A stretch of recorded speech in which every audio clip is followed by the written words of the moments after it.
Alors, c'est vrai que, imaginons, je tousse un peu, j'ai mal à la gorge.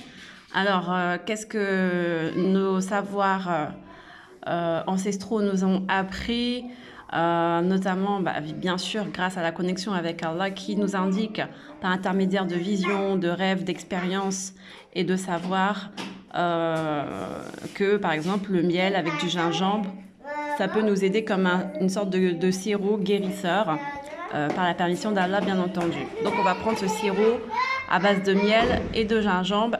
On peut mettre dans du thé chaud et on prend ça quelques jours afin de demander la permission d'Allah de guérir au plus vite. Et bien c'est pareil. Il y a aussi les pierres précieuses, pardon. Ça peut nous aider, d'autant plus que ça relie avec les chakras. Vous savez, les chakras, les 7 chakras, mais il y en a en fait 114. Un peu, vous allez me dire, comme le nombre de sourates.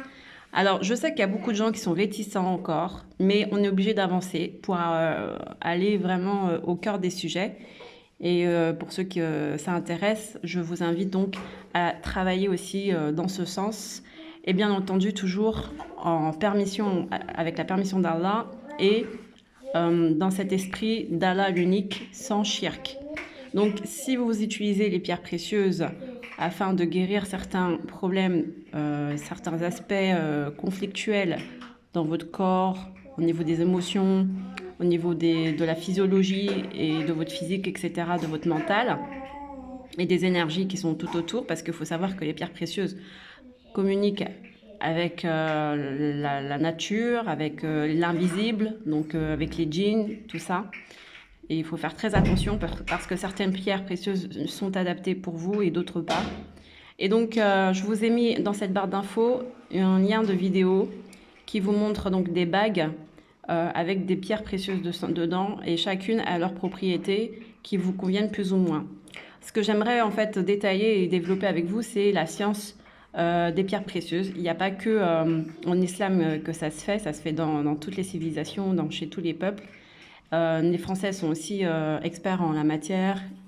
Il y a la Russie et la Chine qui regorgent de pierres précieuses, mais comme je vous l'ai dit, c'est une science qui n'est pas du tout connue et c'est Allah qui donne la science. Donc même si certains se prétendent connaître tel ou tel truc, mais ils sont pas reliés avec le câble d'Allah. Et donc, du coup, ils portent toute leur attention sur ces précieuses en pensant que c'est que ces pierres précieuses qui vont les aider, qui vont les guérir, qui vont leur donner des pouvoirs. Sauf que c'est Allah qui guérit, c'est Allah qui donne des pouvoirs et c'est Allah qui met la bénédiction dans toute chose et la permission de guérir dans toute chose. Donc, il faut toujours être relié avec Allah l'unique et c'est lui qui va vous donner des conseils et qui va vous orienter dans vos recherches, dans vos formations. Parce que c'est ça le plus important. C'est que le monde de l'islam rayonne avec tous les éléments de la nature, de la faune, de la flore, de l'astronomie, de tous les éléments, la science, comme je l'ai déjà répété, mais toujours en concordance avec Allah l'unique. C'est lui qui donne, c'est lui le dispensateur, le pourvoyeur, le donateur de toutes choses, de toute science, de tout, guérison, etc. Allah l'unique, il n'y a rien que lui.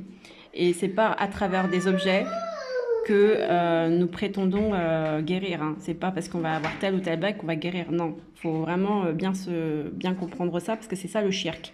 Et c'est dans ça que les gens sont tombés.